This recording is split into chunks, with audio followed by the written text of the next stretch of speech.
नया video upload करने जा रहे हैं आपको क्वेश्चन बैंक का। ये क्वेश्चन नेट से लिए गए हैं, ईयर 2016 क्वेश्चन हैं। चलिए देखते हैं हम लोग। फिस्कल पॉलिसी, तो फिस्कल पॉलिसी किस पे इफेक्ट डालती है? तो फिस्कल पॉलिसी का मैचिंग जो है ये है फिस्कल फेडरेशन। किसका है? फिस्कल फेडरेशन का है। तो फिस्कल पॉलिसी फिस्कल फेडरेशन का है। और टेक्नोलॉजी पॉलिसी, तो टेक्नोलॉजी पॉलिसी किसकी है? टेक्नोलॉजी पॉलिसी है आपकी मिटिगेशन नेशनल हैजार्ड का। मैक्रो इकोनॉमिक्स, तो मैक्रो इकोनॉमिक्स है बैलेंस ऑफ पेमेंट का। और मॉनेटरी पॉलिसी इन्फ्लेशन की है। किसकी है? इन्फ्लेशन की। मॉनेटरी पॉलिसी इन्फ्लेशन की है। तो फिस्कल पॉलिसी ने क्या बताई थी? फिस्कल पॉलिसी आपकी जो थी ये इसकी है, थोड़ा सा ख़राब हो गया, देखिए। फिस्कल पॉलिसी जो है आपकी फिस्कल फेडरेशन की है। टेक्नोलॉजी पॉलिसी जो है मिटिगेशन ऑफ नेशनल हैजार्ड्स की है। मैक्रो इकोनॉमिक पॉलिसी जो है वो आपकी बैलेंस ऑफ पेमेंट की है। और मॉनेटरी पॉलिसी 4 नंबर इन्फ्लेशन की है। चलिए नेक्स्ट क्वेश्चन आते हैं हम लोग।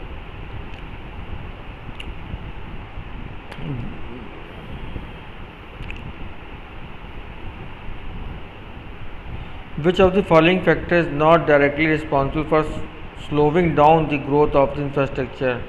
अर्थसंरचनाओं के विकास को धीमा करने के लिए निम्नलिखित में कौन सा घटक प्रत्यक्ष रूप से जिम्मेदार होता है?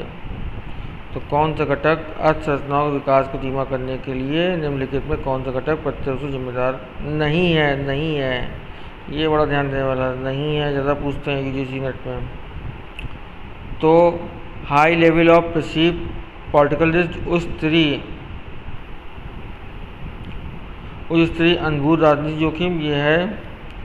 हाई लेवल ऑफ संक और उस स्त्री डूबी लागत, ये भी है। High probability of time and cost overrun, समय एवं लागत की वृद्धि और उस संभावना, ये भी है। लेकिन introduction of completion in all sector, सभी क्षेत्रों पर प्रतिस्पर्धा का आरंभ, ये नहीं होता है। तो डी इसका आंसर राइट है। नॉट पूछ रहा है इसलिए डी इसका राइट होगा, लेकिन गलत आंसर है ये।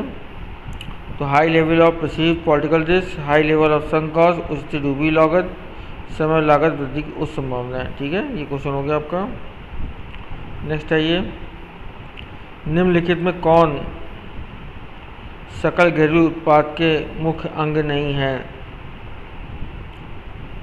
तो इसमें मुख्य अंग कौन सा नहीं है? तो ये है आपका पर्सनल कंजम्पशन एक्सपेंडिचर। तो निम्नलिखित में कौन सा, ये आप पर्सनल भाई कोई पर्सनल कंजम्पशन कर रहा है अपने एक्सपेंडिचर, ये नहीं माना जाएगा। लेकिन ग्रॉस प्राइवेट डोमेस्टिक इन्वेस्टमेंट है, नेट पर्सनल इनकम है, नेट एक्सपोर्ट भी है, लेकिन ये नहीं है क्योंकि नहीं पूछा, तो इसलिए सही आंसर ए है। ठीक है, नेक्स्ट आइए। विच of the following is not forum of consumer dispute redressal system, निम्नलिखित कौन सा उपभोक्ता विवाद निवारण व्यवस्था का एक मंच नहीं है? तो कौन सा मंच आपका नहीं है? तो लोकल फोरम, ये स्थानीय मंच नहीं होता है। डिस्ट्रिक्ट फोरम होता है, स्टेट फोरम होता है, नेशनल कमीशन होता है। ठीक है, तो डिस्ट्रिक्ट फोरम होता है, स्टेट फोरम होता है, नेशनल कमीशन होता है। तो अब इसका थोड़ा पढ़ लेते हैं हम लोग। जिला स्तरीय फोरम में 20 लाख रुपए से कम के विवाद आते हैं, डिस्ट्रिक्ट फोरम कहते हैं। जो स्टेट फोरम होते हैं 20 लाख रुपए से अधिक के विवाद आते हैं, परंतु 1 करोड़ से कम का विवाद होना चाहिए। राष्ट्रीय फोरम से 1 करोड़ से अधिक का विवाद आता है, ये ध्यान रखिएगा, ये बहुत इंपॉर्टेंट है। ठीक है, नेक्स्ट आते हैं हम लोग। अब देखते हैं इक्विटी थ्योरी। इक्विटी थ्योरी क्या है? Motivation depends on ratio of, ये मोटो किया, motivation depends on ratio of input and outcomes of the self and others, इसे कहते हैं इक्विटी थ्योरी। रूम थ्योरी क्या होती है? People are motivated to achieve a goal to the extent that they expect the certain action will help them to reach the goal, इसे Vroom theory कहते हैं। Peter and lauryl model क्या कहलाता है? There exist a complex relations among motivation, performance and satisfaction. Herzberg theory क्या है? A challenge job that has opportunity, achievement, recognition, responsibility and growth will motive employees. तो equity theory क्या है? Motivation depends on ratio of input and outcomes of self and others. Vroom theory ये बहुत important है। Vroom theory हमेशा exam में पूछ ली जाती है। People are motivated to achieve a goal to the extent that they expect that certain action will help them to reach the goal. ठीक है, उसको देखिए, समझिए।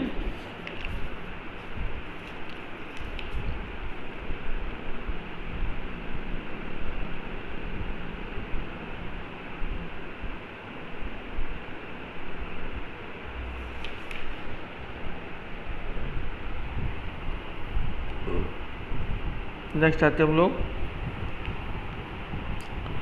अंगूरी ग्रेप वाइन, जो अंगूरी तक कहते हैं, ग्रेप वाइन कहते हैं। ग्रेप लाइन प्रवर्तन उत्तेजना दुश्चिंता गिरावट वाली आर्थिक स्थिति की अवधि के दौरान अधिक सक्रिय हो जाएगी।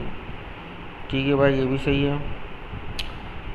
कर्मचारी इस संप्रेषण का उपयोग महत्वपूर्ण सूचना के अंतर को पूरा करने और प्रबंधक वर्ग को स्पष्ट करने के लिए करते हैं।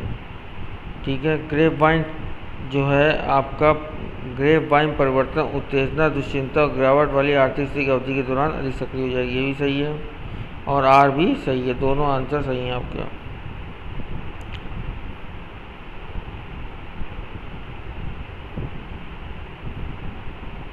अब नेक्स्ट क्वेश्चन आते हैं हम लोग।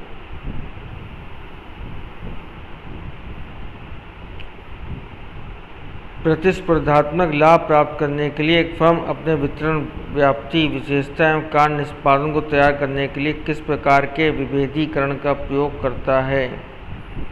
तो बताइए किस प्रकार के विभेदीकरण का प्रयोग करेगा? सोचिए।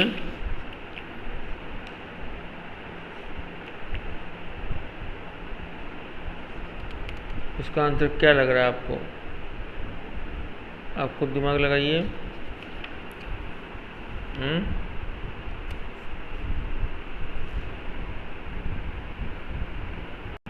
तो इसका आंसर क्या होगा? Channel differentiation. क्या होगा आंसर? Channel differentiation. ठीक है, नेक्स्ट आइए।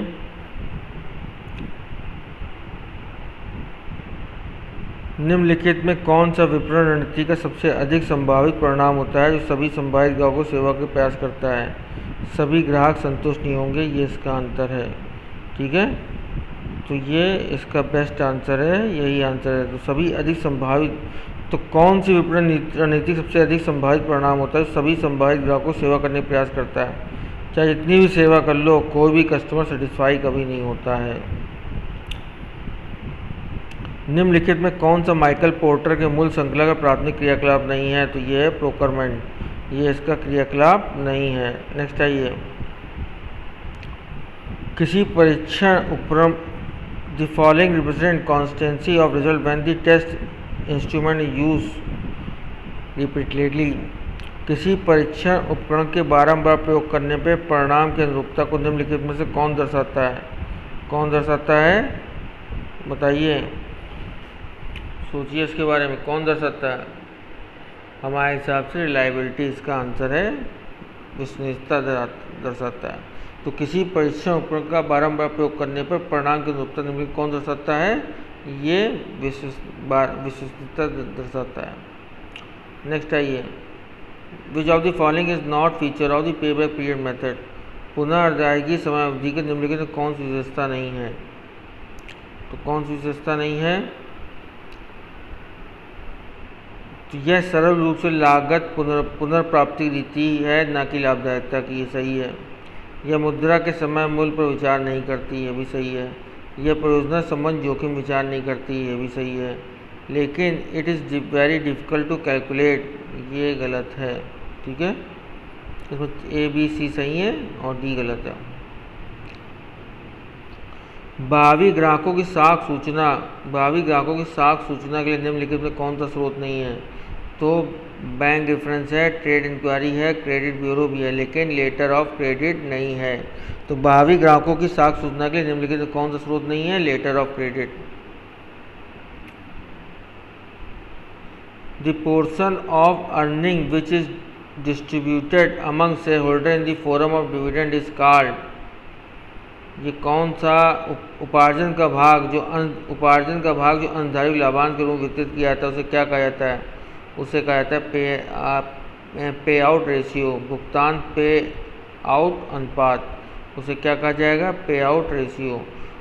अब इसका थोड़ा रीजन पढ़ते हैं। उपार्जन का भाग जो अंशधारियों के लाभांश के रूप में वितरित किया जाता है भुगतान के अनुपात कहा जाता है। इस अनुपात से जानकारी प्राप्त होती है कि उपार्जन कितना भाग लाभांश के रूप में वितरित किया गया और कितना भाग प्रतिधारित लाभ के रूप में निवेश किया गया है। तो इसका आंसर सी है, पे आउट रेशियो। निम्नलिखित सूत्रों में कौन सा परिचालन लीवरेज से संबंधित है? तो कंट्रीब्यूशन अपॉन ऑपरेटिंग प्रॉफिट है, sales minus variable cost upon earning before interest tax भी है, परसेंटेज चेंज इन EBIT और परसेंटेज चेंज इन सेल्स है, ऑल ऑफ दी अबव ये सभी हैं। तो contribution of operating profit, sales minus variable cost upon earning before interest and tax, percentage change in EBIT, percentage change in sales, all of the above ये सभी हैं।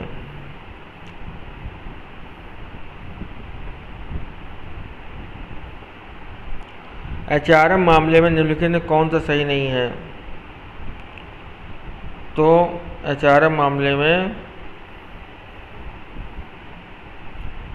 कर्मचारियों को पोषित किए जाने वाले निवेश और नियंत्रित की जाने लागत के रूप में देखा जाता है, ये सही है। तो कर्मचारियों को पोषित किए जाने निवेश और नियंत्रित की जाने लागत के रूप में देखा जाता है। दल के सदस्यों के द्वारा अपने दलों के अंदर टकराव को निपटारा किया जाता है, ये भी सही है। Conflicts are dealt with by team members within their teams. वेतन और कार्य की स्थितियों के सामूहिक सौदे में प्राथमिकता दी जाती है, ये भी सही। Preference is for collective bargaining of पे एंड वर्किंग कंडीशंस। प्रतियोगिता से आगे रहने के लिए प्रतियोगी वेतन और स्थितियों पर बल दिया जाता है। तो प्रतियोगियों के आगे रहने के लिए प्रतियोगी वेतन से बल दिया जाता है, ये भी सही है। लेकिन वेतन और कार्य की स्थितियों के सामूहिक सौदे की प्राथमिकता दी जाती है, ये गलत है, ये नहीं होता है। HRM के मामले में निम्नलिखित में कौन सा सही नहीं है? वेतन और कार्य की स्थितियों को सामूहिक सौदेबाजी की प्राथमिकता दी जाती है, ये आपका गलत है। भर्ती के स्रोत के अगला क्वेश्चन देखिए, भर्ती के स्रोत के रूप में पत्रिका निम्नलिखित में कौन सा लाभ है? तो भर्ती के स्रोत के रूप में पत्रिका से निम्नलिखित में कौन सा लाभ है? रीच ए डाइवर्स ऑडियंस, विविध पाठकों तक पहुंचना, ये लाभ होता है। तो क्या लाभ होता है? विविध पाठकों तक पहुंचना। Which of the following formula is related to operation leverage? तो कंट्रीब्यूशन ऑफ ऑपरेटिंग प्रॉफिट ये भी है, सही है। Sales minus variable cost earning before interest and tax, ये भी सही है। परसेंटेज चेंज इन EBIT और परसेंटेज चेंज इन सेल्स, ये भी है। तो उसके सारे आंसर सही हैं, D all of the above. तो इसका कंट्रीब्यूशन ऑफ ऑपरेटिंग लीवरेज का है, कंट्रीब्यूशन ऑफ ऑपरेटिंग प्रॉफिट, ये भी सही है। Sales minus variable cost upon earning before interest and tax, ये भी सही है। Percentage change in EBIT upon percentage change in sales, ये भी सही है। ऑल ऑफ दी अबव ये सभी सही हैं। विच of the following is not true in the case of HRM? तो कौन सा कथन HRM के लिए सही नहीं है? वेतन और कार्य की स्थितियों के सामूहिक सौदेबाजी प्राथमिकता दी जाती है, ये सही नहीं है। ठीक है, तो उसका आंसर ये सही नहीं। क्वेश्चन करा चुके हैं अभी, फिर से मैं करा रहा हूँ। नेक्स्ट आइए, भर्ती के लिए कौन सा, ये भी मैं करा चुका हूँ, लेकिन फिर देखिए भर्ती के स्रोत के रूप पत्रिका में निम्नलिखित कौन सा लाभ है? वो है रीच ए डाइवर्स ऑडियंस, सी इसका आंसर सही है।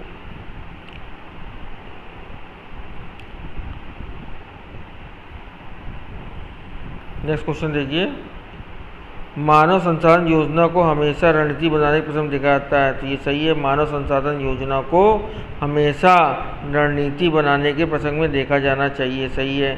कारोबारों की यथार्थता से हटाई गई मानव संसाधन योजना प्रक्रिया समय नष्ट करना होगा, ये भी सही है। ए और आर सही है, आर ए की सही व्याख्या करता है।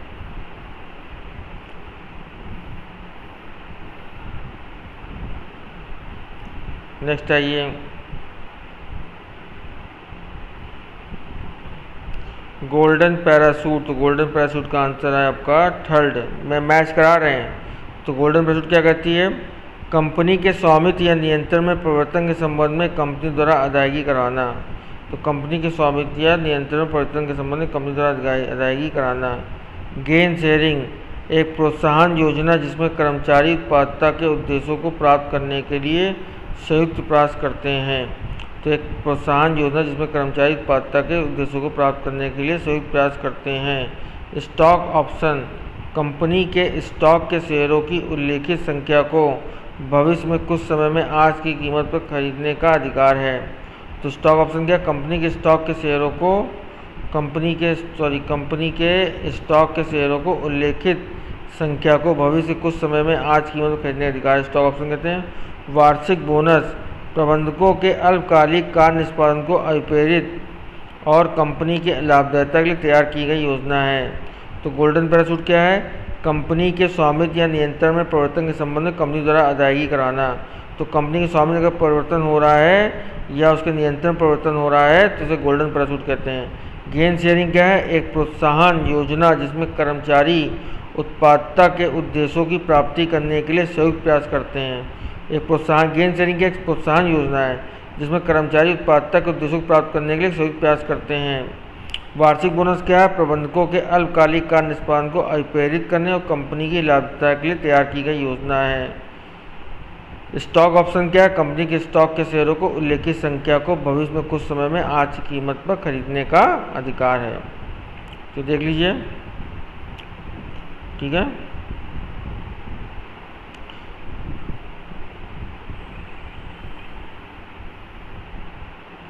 निम्नलिखित में कौन से संयंत्र परिस्थिति कार्य नहीं है? तो पहला है recommend and improve safety health and welfare measure. तो कौन सा जो है not a function of plant council, तो ये कौन सा कार्य है? तो सुरक्षा स्वास्थ्य और कल्याण उपाय की सिफारिश करना, उनको सुधार करना, ये नहीं है। ठीक है, तो इसका आंसर ए सही होगा, नहीं है। अब आइए, स्थानीय स्थितियों को ध्यान में रखते हुए उत्पादकता संबंधी योजनाओं का निर्धारण करना, ये सही है। स्थानीय स्थितियों को ध्यान रखते हुए उत्पादकता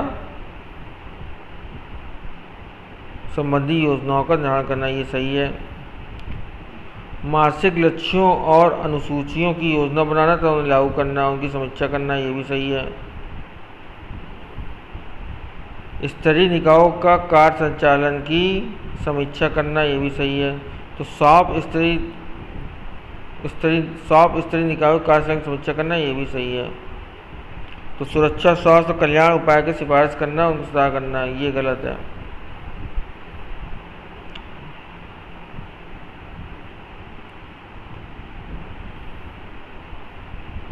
बैंक, नेक्स्ट क्वेश्चन आइए, क्या सही है क्या गलत है?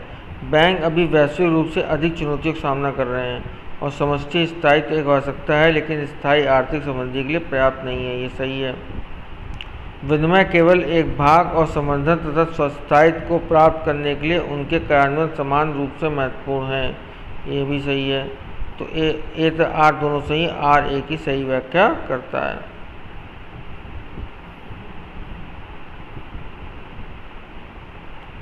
Banking on telephone service include automatic balance voice out. तो बैंकिंग और टेलीफोन सर्विस इंक्लूड क्या है? ऑटोमेटिक बैलेंस वॉइस आउट, स्वचालित शेष ध्वनि निर्देश, मतलब कि बैलेंस स्वचालित बताता है कि आपका इतना बैलेंस अकाउंट पैसा बढ़ा है, बैंक से इतना पैसा निकाला गया है। Inquiry all term deposit account, हाँ भाई ठीक है। डायरेक्ट कैश विड्रॉवल, तो प्रत्यक्ष रोकड़ आहरण के बारे में कोई जानकारी नहीं मिलती है टेलीफोन सर्विस से। यूटिलिटी बिल पेमेंट, ये भी सही है। वॉइस आउट लास्ट 5 ट्रांजेक्शन, ये भी सही है, पिछले 5 लेन देन। तो थर्ड गलत है और थर्ड आपका गलत है और सभी सही हैं।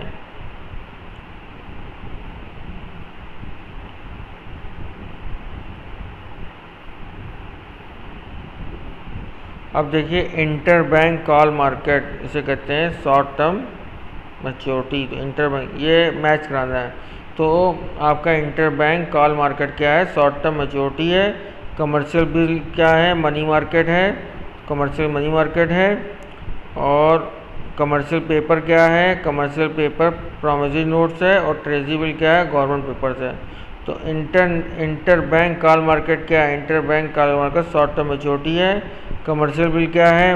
कमर्शियल मनी मार्केट है। कमर्शियल पेपर मार्केट क्या है? प्रॉमिसरी नोट है। और ट्रेजरी बिल है गवर्नमेंट पेपर्स।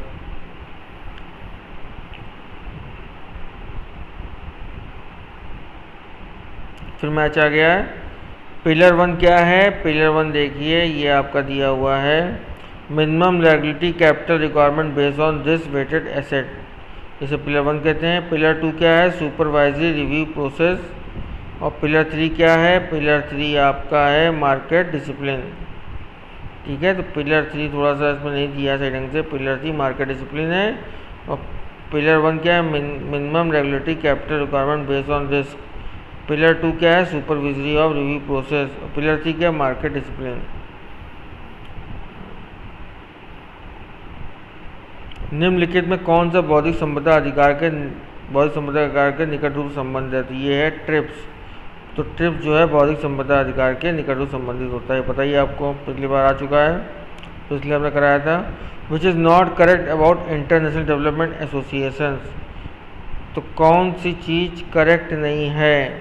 तो इंडिया हैड, देखिए, following earthquake in 2015 idea has help Nepal rebuild and recover, ये सही है भाई।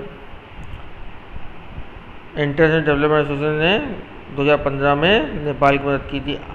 Idea rank as the highest performing multilateral development bank in 2016, ये भी सही है। IDA is subsidy bank of IBRD, ये भी सही है। India has procured highest amount of international loan from IDA, ये गलत है, ये फोर्स जो है गलत है कि India has procured highest amount of international loan from IDA, ये आपका गलत है। ठीक है,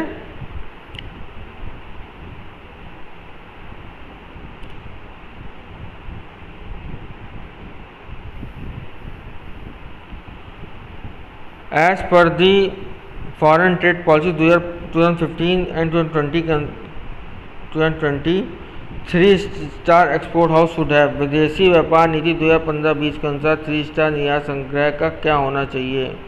तो उसका क्या होना चाहिए? D होना चाहिए। Export performance of $2,000 million during current and previous 2 years, चालू और पिछले 2 वर्षों के दौरान $2000 मिलियन अमेरिकी डॉलर का निर्यात कार्य निष्पादन है। तो चालू और पिछले 2 वर्ष के दौरान $2000 मिलियन अमेरिकी डॉलर का निर्यात कार्य निष्पादन है, तो डी इसका आंसर सही है। चलिए, आपको इतने क्वेश्चन आज करा दिए हमने, अब अगला वीडियो जल्दी डालेंगे, तब इसको देखिएगा।